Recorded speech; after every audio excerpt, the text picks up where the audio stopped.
여러분 반갑습니다. 정말 잘 돼 할 수 있어. 법안 스님의 걱정 말고 경전 공부 법안입니다. 부모의 은혜는 물질로 갚을 수 있는 것이 아니다. 올바른 법으로 인도하는 것이야말로 부모를 바르게 모시는 것입니다. 부사의 광 보살 소설경의 말씀입니다. 부모님이 생존해 계시다면 더할 나위 없이 좋지만 설령 이미 세상을 떠나셨다 해도 부처님 법으로 인도하는 방법이 있습니다. 바로 지장경을 읽어드리고 지장기도를 해드리는 것입니다. 부모님을 위해서 지장기도를 하는 것은 곧 우리 자신이 행복해지는 것입니다. 법안 스님의 걱정 말고 경전 공부는 불교를 바르게 알고 바르게 기도하고 바르게 수행할 수 있도록 함께 공부하는 시간입니다. 오늘도 지장경 가르침 함께 공부하시겠습니다.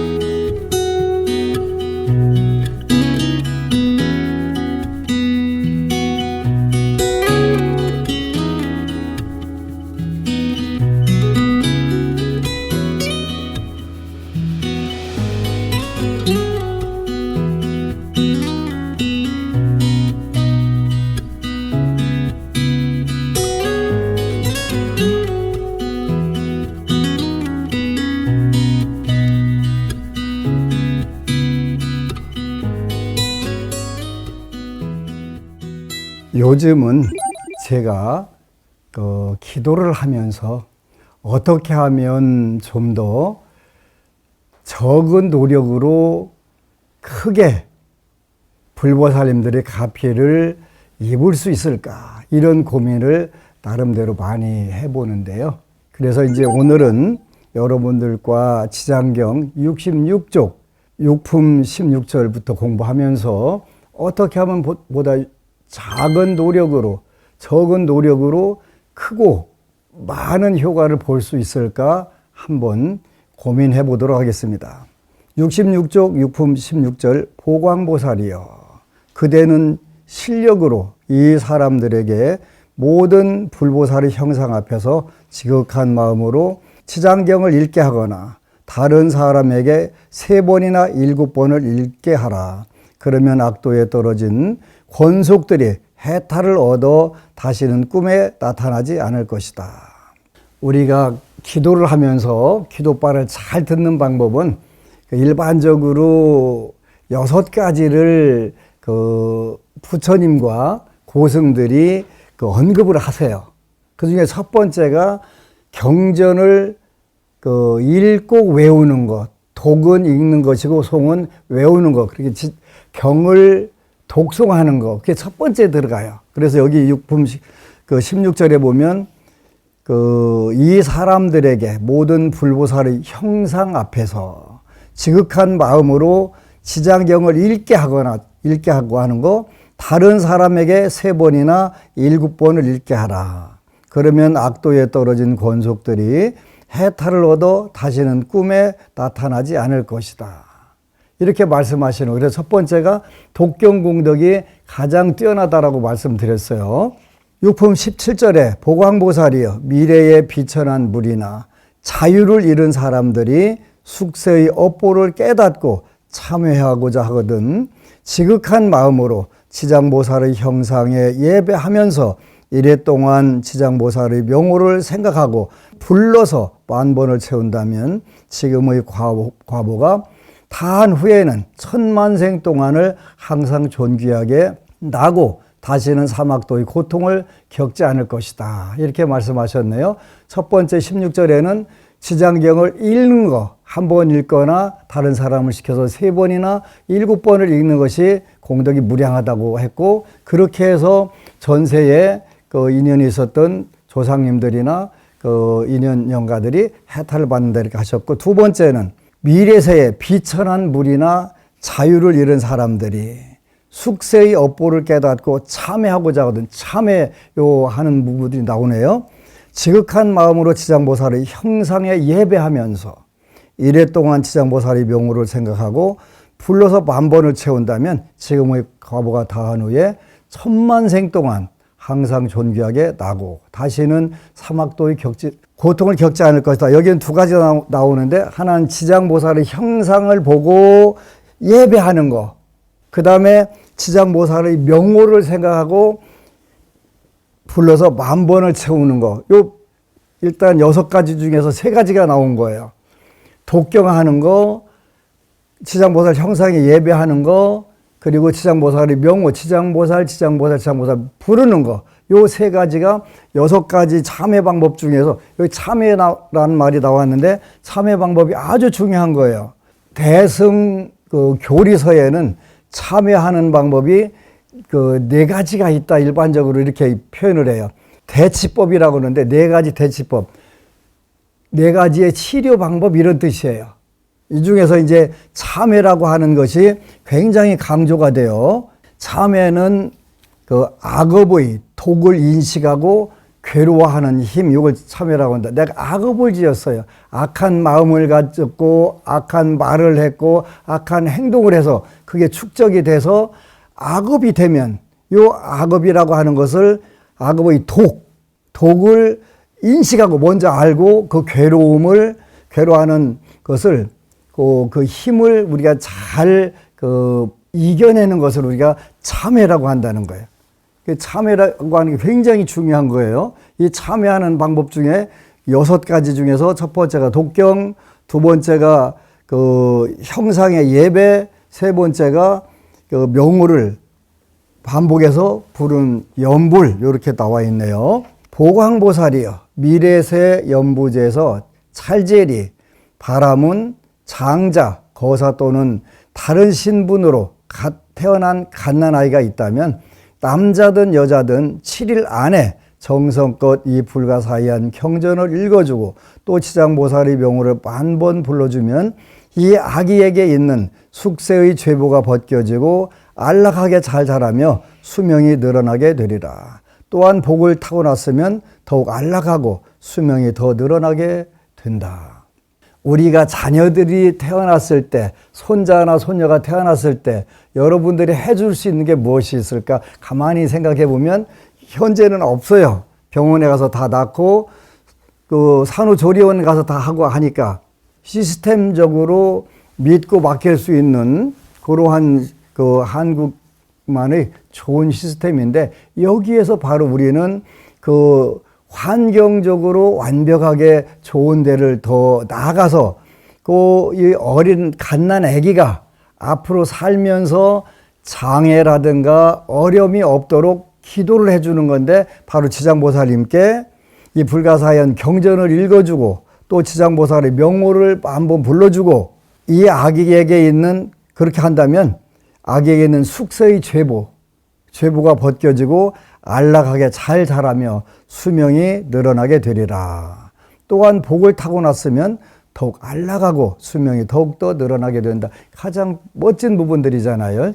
그래서 여러분들도 우리 안심사 법부님들은 이렇게 많이 해요. 그러다 보니까 아기들이 잠잘 때 잘 자고 먹고 자고 놀고 하는 걸 잘하는 거예요. 아기가 있는지 없는지도 모를 정도로 순탄하게 자라는 모습들을 많이 보는데 바로 이런 불가사의한 공덕이다 이렇게 표현할 수가 있어요. 육품 19절 보광보살이여 매달 1일, 8일, 14일, 15일, 18일, 23일, 24일, 28일, 29일, 30일 요 10제일이라고 해요. 인도의 역학상으로 열흘은 한 달 중에 열흘은 특별히 더 좋은 날이다. 이렇게 해서 10제일. 제일이라고 하는 것은 목욕제계하고 근신하는 그런 날을 말하는 거예요. 그러니까 몸도 입도 뜻도 잘 조심해 가면서 조심조심해서 선업을 더 짓고 악업을 짓지 않겠다 하는 날을 우리가 한 달 중에서 10제일로 열흘을 꼽아가지고 10제일이다 이렇게 표현하는 거예요. 바로 목욕제계라고 하는 우리 몸을 건전하고 건강하게 유지하기 위해서 노력하는 걸 말하겠죠. 요 십제일 동안에 그 미래세 중생의 모든 그 죄업을 모아 경중을 정하게 된다. 남연부제 중생들의 행동과 생각이 업 아닌 것이 없고 죄 아닌 것이 없는데 하물며 방자한 마음으로 죽이고 훔치고 사음하고 거짓말하는 등 100,000가지 죄를 일부러 지어서야 되겠는가. 그러지? 남연부제는 우리 사바세계 남선부주를 말하는데 중생들의 행동, 생각이 업 아닌 것이 없다. 업은 두 가지 중에 하나예요. 선업이든 악업이든. 근데 여기서 말하는 것은 악업이 더 지키도 쉽고 또 쌓이기도 더 쉽다는 뜻이에요. 그래서 생각과 행동과 생각이 업 아닌 것이 없고 죄 아닌 것이 없는데 하물며 방자한 마음으로 살생, 도둑질, 사음, 거짓말 하나에게 빠지게 있네요. 중독성 물질 요 등을 통해서 100,000가지 죄를 일부러 지어서 되겠는가 이렇게 말씀하셨네요.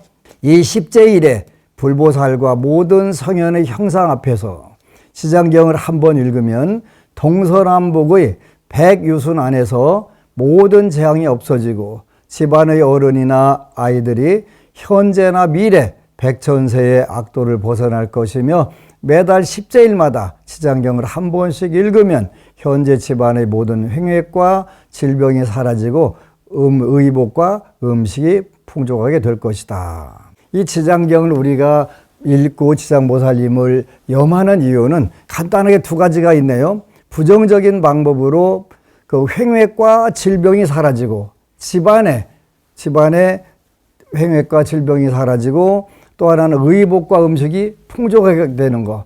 나쁜 일은 사라지고 좋은 일은 늘어나는 거. 이게 바로 지장경의 핵심 가피가 되겠죠.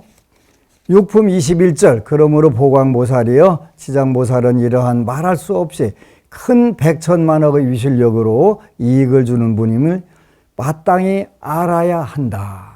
연부제의 중생들은 모두가 지장보살과 큰 인연이 있으니 중생들이 지장보살의 이름을 듣거나 지장보살의 형상을 보거나 이 경전을 석 자나 다섯 자 혹은 한 개송 한 글귀라도 듣는 자는 현세에 아주 안락할 것이고 미래세 100,000만 생을 항상 단정한 몸으로 존귀한 가문에 태어날 것이다. 연부제의 중생들은 모두가 지장보살과 큰 인연이 있으니 우리 시청자 여러분뿐만 아니라 모든 타 종교 무종교까지도 다 지장보살님하고 인연이 있는데 다만 그걸 모르고 사는 것 뿐이에요. 그래서 이 경을 석자나 다섯 자 혹은 한 개송 한 글귀라도 듣는 자는 현세에 첫 번째 현세에 안락하게 된다. 두 번째는 미래세 100,000만 생 세세생생 끊임없이 항상 단정한 몸으로 존귀한 가문에 태어날 것이다.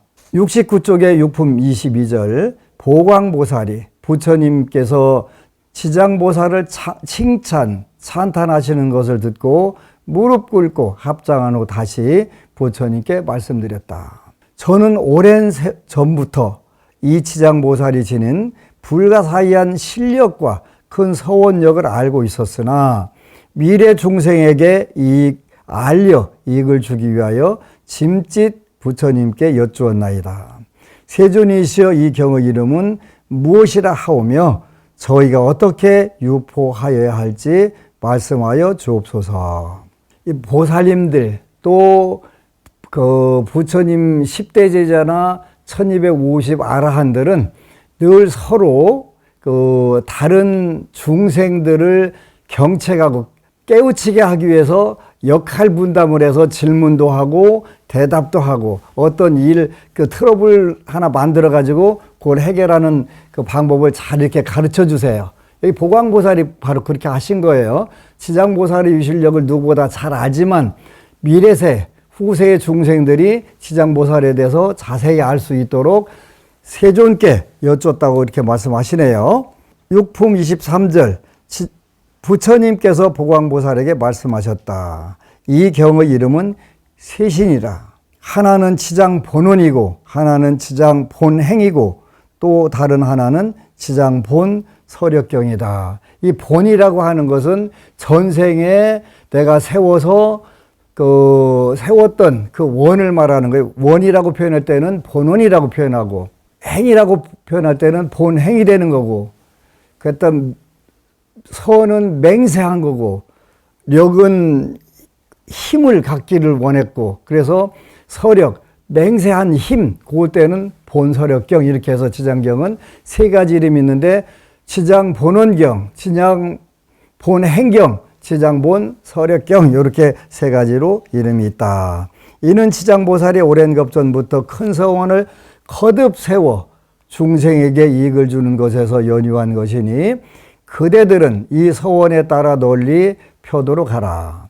보광보살이 부처님의 말씀을 깊이 새겨 듣고는 합장하고 공경히 예배한 다음 물러갔다. 이렇게 되는데 여기 육품 오늘 읽은 19절부터 보면 참회하고 수행하는 방법이 불자들에게 6가지가 있다.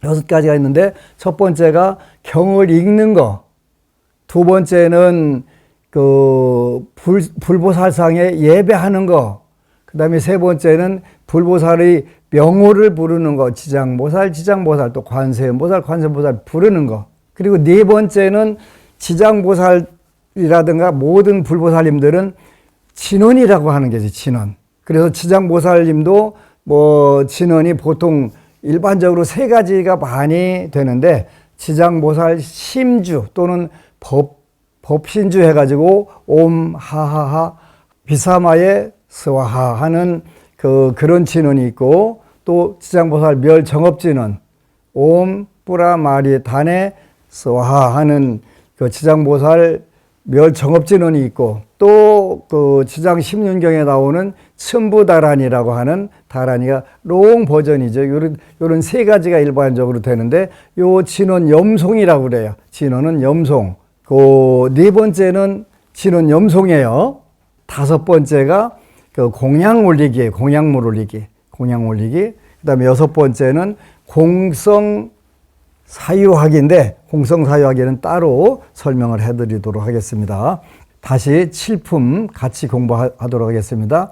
7품은 이익 존망품, 이런 제목인데, 산 사람과 죽은 사람 모두에게 이익됨. 요 지장경의 특징 중에 하나가 7품이 특징이 되는 거예요. 바로 이익이 된다. 누구에게 되냐면 살아있는 사람, 생존해 있는 사람에게도 이익이 되고, 사망한 분에게도 이익이 된다. 그래서 이익, 존망품, 이렇게 표현하는 거예요.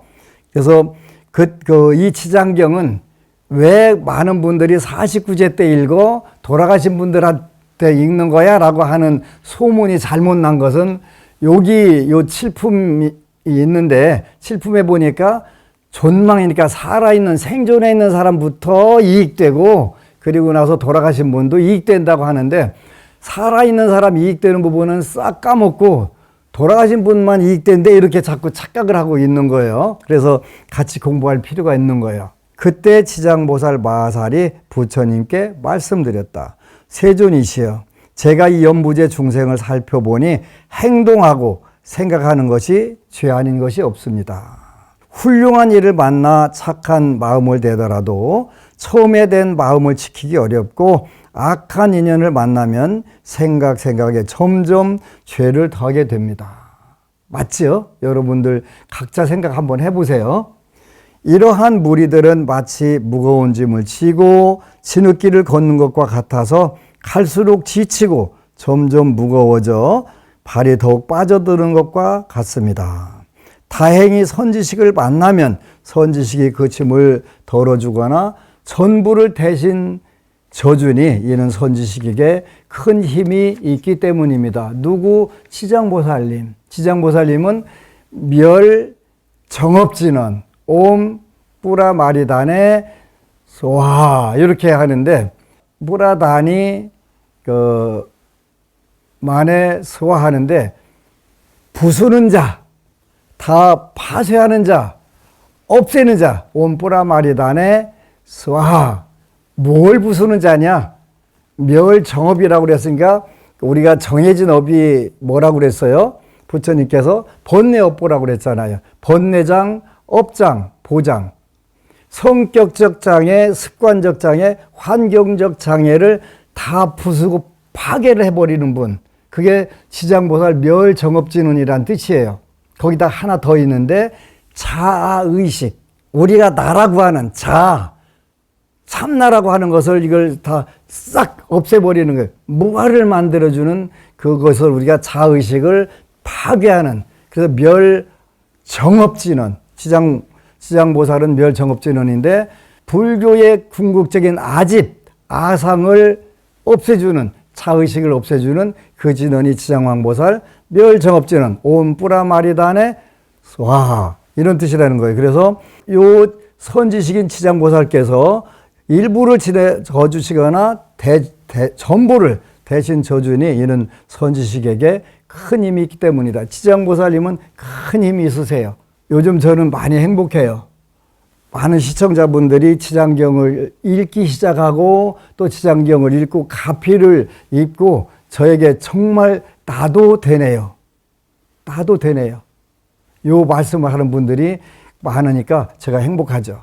그리하여 다시 그를 부축하여 힘을 내게 도와주고 인도하여 평지에 이르면 지나온 험한 길을 살피게 하여 두 번 다시 그런 곳을 지나가지 않도록 합니다. 지장보살님이 그렇게 해주시는데 우리 중생은 안 그런 것 같아요. 건져놓고 뒤돌아보면 언제 또 빠져가지고 헙적거리는지 하여간 그 40년간 지장경 기도를 시켜가면서 신도들하고 엄청나게 무슨 숨바꼭질 하는 것 같아요, 제가. 칠품 3절 세존이시여 악을 익힌 중생은 잠깐 사이라도 한량없는 죄를 저지르게 됩니다. 모든 중생들은 이와 같은 습성이 있으므로 임종할 때 가족들이 마땅히 그를 위하여 복을 지어 앞길을 열어 주어야 합니다.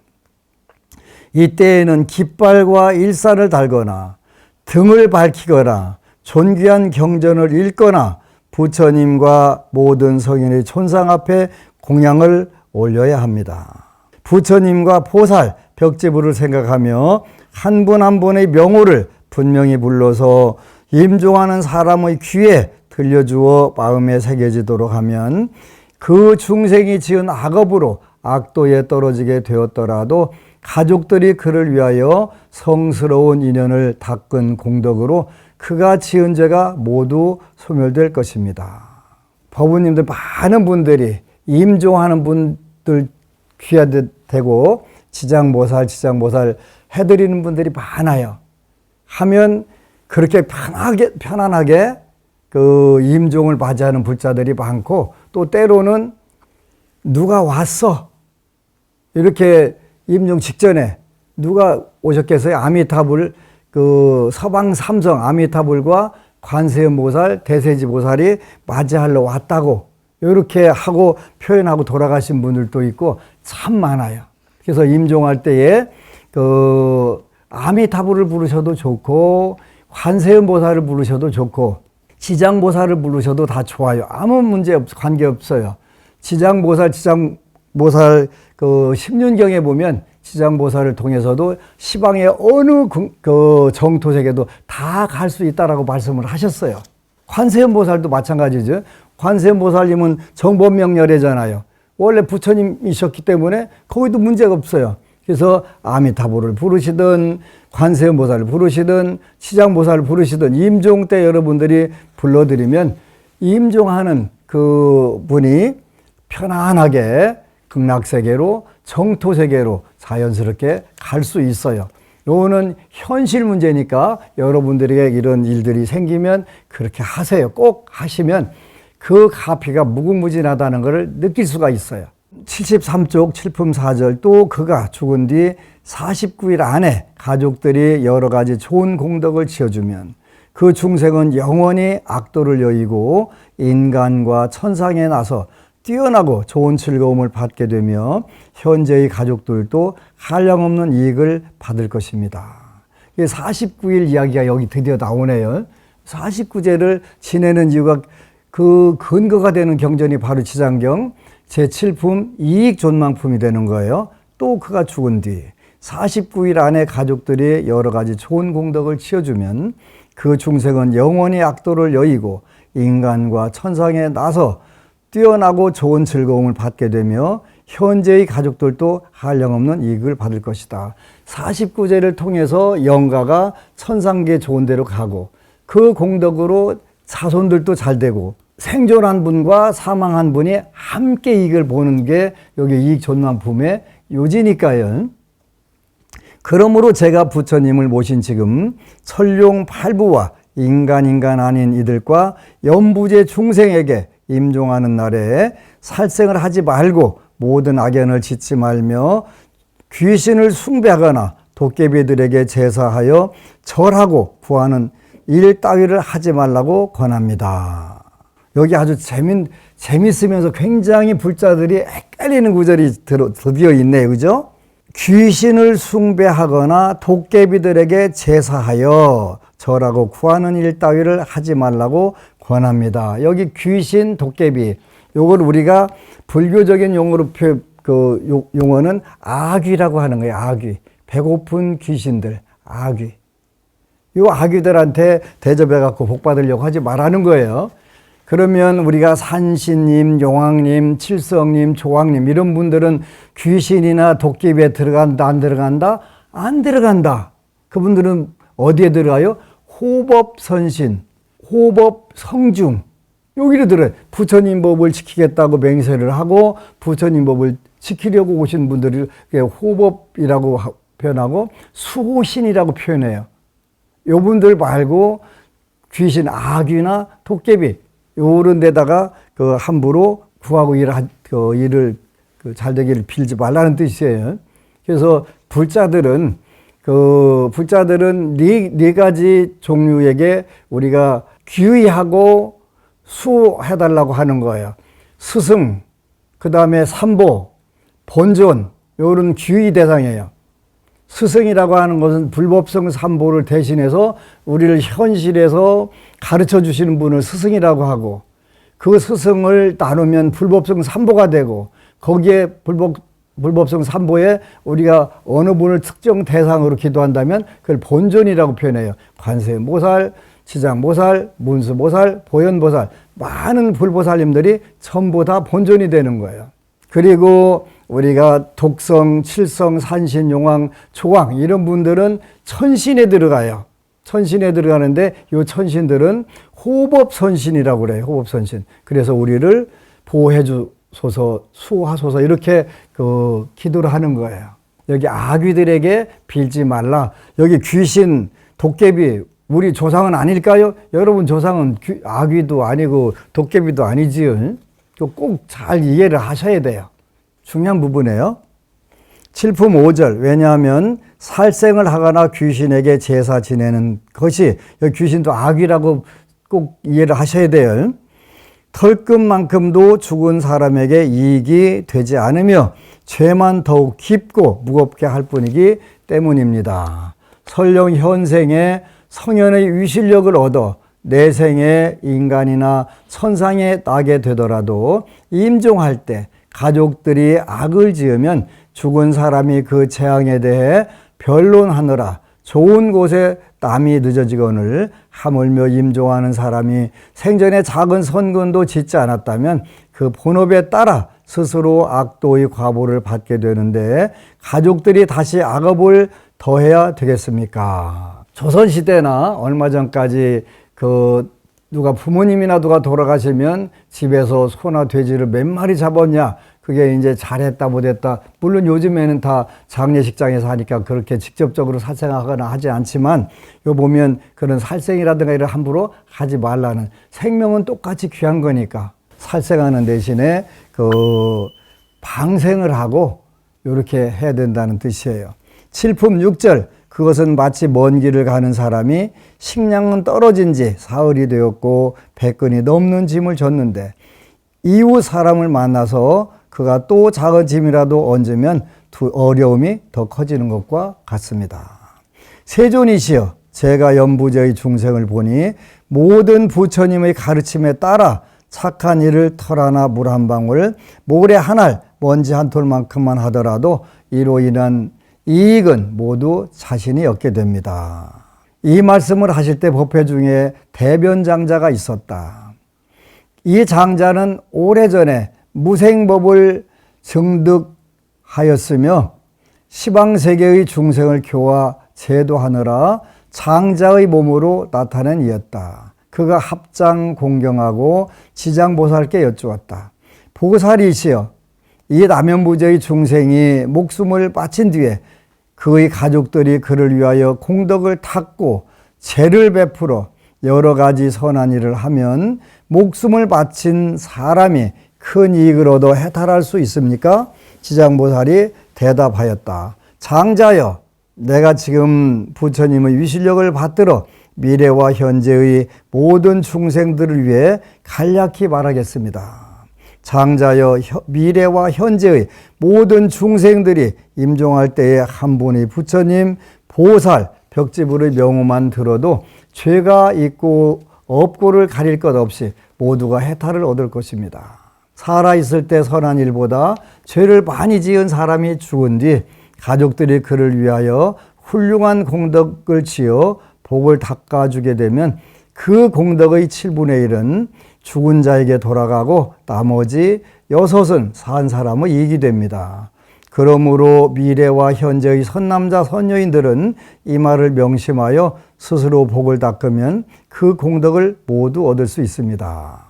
여기 아주 중요한 구절이 있는데 49제라든지 조상을 위한 천도제라든지 이걸 해야 할 이유가 여기 요 구절에 있는 거 근거에 둔 거예요.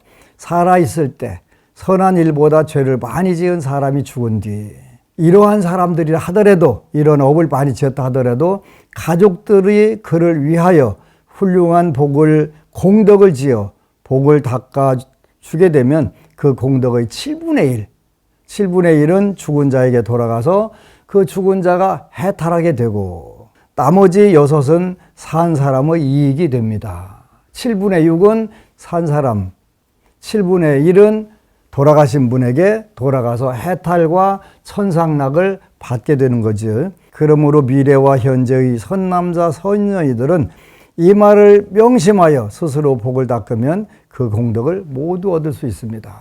죽음이 불현듯 닥쳐오면 어둠 속을 헤매는 혼신이 되어 자신의 죄와 복을 알지 못하고 49일 동안 바보와 귀머거리처럼 지내다가 염라대왕 앞에서 모든 업과를 따지는 심판이 있은 뒤에야 업에 따라 새로운 생을 받게 됩니다. 앞길을 알지 못하는 동안에 근심과 고통이 10,000가지인데 더구나 모든 악도에 떨어진다면 어떠겠습니까?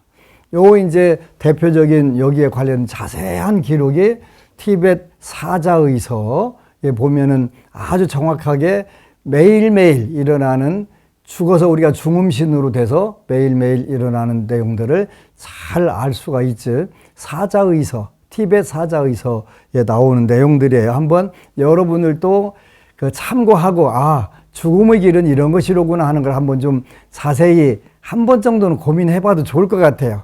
77쪽 7품 12절 목숨을 바친 사람이 아직 생을 받지 못하는 49일 동안은 모든 가족과 친척들이 복을 지어 고통에서 구해주기를 간절히 바라다가 이 날이 지나면 자신이 지은 업에 따라 과보를 받게 됩니다. 그가 죄 많은 중생이라면 1000년 만년을 지나도 해탈할 날이 없을 것이며 오무간 지옥에 떨어질 큰 죄를 지어 대지옥에 떨어진다면 천겁 만겁토록 온갖 고통을 받습니다.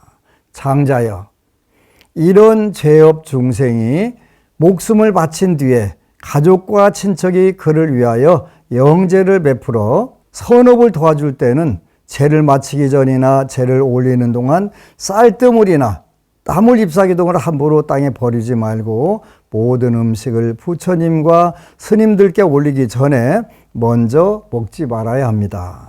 만약 이를 어기고 먼저 먹거나 정성스럽고 정갈하게 만들지 않으면 이 망자는 복력을 얻지 못하게 됩니다. 그러나 정성을 다하여 청정한 만든 음식을 부처님과 스님들께 올리면 망자는 그 공덕의 7분의 1을 얻게 됩니다. 그러므로 장자여 연부제의 중생이 목숨을 마친 부모나 가족들을 위하여 지극한 마음으로 정성스럽고 청정하게 제를 베풀어 공양을 올리면 산 사람과 죽은 사람 모두가 이익을 얻는 것입니다. 청정하게 제를 베풀어 공양을 올리면, 이 말씀을 하실 때 도리천궁에 있던 천만억 나유타의 연부제 귀신들 모두가 한량없는 보리심을 발하였고, 대변장자는 가르침을 받들고 기뻐하며 절하고 물러났다. 요 구절, 요 마지막 부분 구절은 우리 지장경의 근거가 되는 경전이 그 초기 경전에 나와요.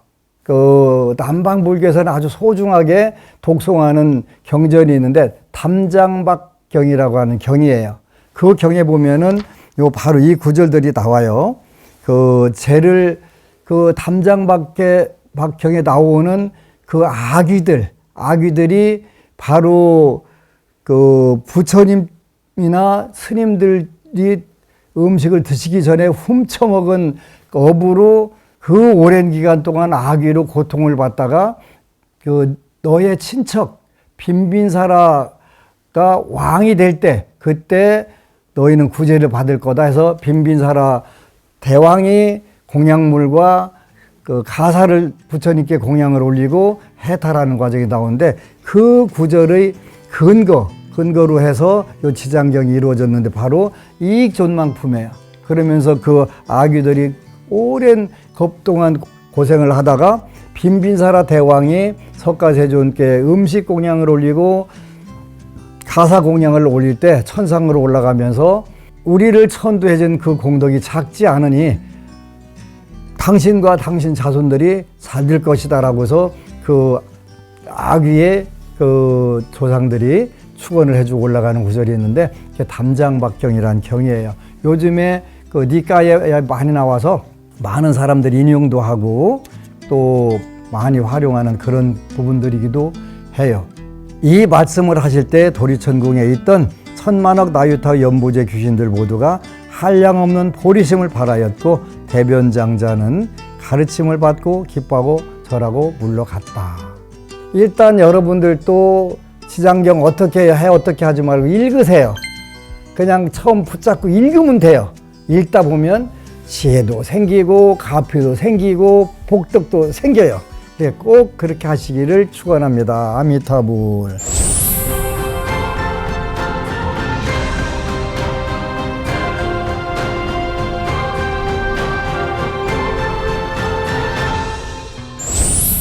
운명을 바꾼 사람들 안심정사 카페와 유튜브 댓글 보내주신 사연 소개해 드릴게요.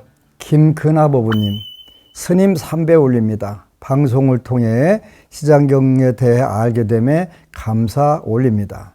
저는 불교에 관심을 갖게 된 지 얼마 안 되어서 지장경과 지장보살님에 대해 제대로 공부하고 싶은 마음이 매우 큽니다. 저도 지장경을 읽고 싶은데 저 같은 왕초보 불자는 어떻게 해야 하는지 도움을 받고 싶습니다. 일단은 우리 법우님이 불교를 만난 지가 얼마 안 됐다고 하는데, 처음 지장경과 지장보살님을 만났다면 최고 직선 코스로, 그 직행 코스로 오신 거예요. 환영합니다. 일단은 방송에 앞에 했던 부분들을 차곡차곡 보세요. 그러면 그 30년 넘게 지장보살 기도를 한 그 경험과 불자들의 체험이 잘 녹아 있어요. 그래서 그 지장 기도하는데 가장 큰 도움이 될 거예요. 그래서 요 걱정 말고 경전 공부 1편부터 차곡차곡 보시면 가장 빠릅니다. 가장 그 짧은 코스로 잘 가시게 됩니다. 꼭 그렇게 하시기를 축원합니다. 영화법우님, 법안스님 새벽 4시에 지장경 독송한 지 100일이 넘었습니다. 지장보살님의 은은한 가피력에 그저 감사하고 감사합니다. 법안스님 항상 건강하세요. 지장경 열심히 읽겠습니다. 그렇습니다. 바로 지장보살님의 가피는 불가사의하게 와닿습니다. 점점 이제 눈덩이 불어나듯 우리 법우님 큰 복력과 공덕이 형성이 되고 세세생생 지장보살님의 불가사의한 신통력과 위술력으로 충만하시기를 축원합니다. 고맙습니다. 법안스님의 걱정 말고 경전 공부에선 기도를 통해 운명을 바꾼 사람들의 이야기를 전해드리고 있죠. BBS 불교방송 홈페이지나 유튜브 댓글로 사연 보내주시면 소개해드리고 선물도 드리겠습니다. 오늘 또 운명을 바꾼 법우님 이야기 만나보겠습니다. 25에 고백하는 부처님 가피. 스님, 저는 고등학교 때 건강이 좋지 않아 사퇴를 했습니다. 대학병원 여러 곳에서 많은 검사를 해보아도 몸에는 아무 이상이 없다는 결과만 나올 뿐이었지요.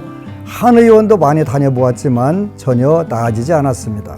그렇게 원인도 해결 방법도 모른 채 답답한 세월만 보내다가 어머니가 다니시던 절에 가게 되었고, 마침 백중 기도 기간이어서 음식을 가려가면서 저도 지장기도를 시작했습니다. 그 후로 몇 년 동안 지장경을 꾸준히 읽으면서 방생과 재수불공 합동천도제에 동참했지요. 법안스님이 법문을 시간 날 때마다 듣고 작지만 제 힘으로 공양을 올리며 열심히 기도했습니다. 조금씩 꾸준히 해나가면 저도 언젠가 새벽 기도를 할 수 있을 거라고 믿고 소원문에도 그렇게 적었지요. 하루는 삼촌께서 제가 건축 도장 기능사 자격증을 따보면 어떻겠냐고 제안을 하셨습니다. 실기 연습도 혼자서 무한히 반복했지만 시험 전날은 잠이 오지 않았지요. 밤새 지장보살 연부를 하고 잠을 잤는지 안 잤는지 모르는 상태에서 시험장으로 향했습니다. 단 한 번만 실수를 해도 실격 처리가 되는 시험이라 긴장도는 크게 달했습니다. 그런데 시험 내내 지장경의 구절들이 하나씩 떠오르더군요. 지장경 구절을 일부러 생각한 것도 아닌데 저도 모르게 외우고 있다는 사실이 놀라웠고 점점 합격할 것 같다는 확신이 들었습니다.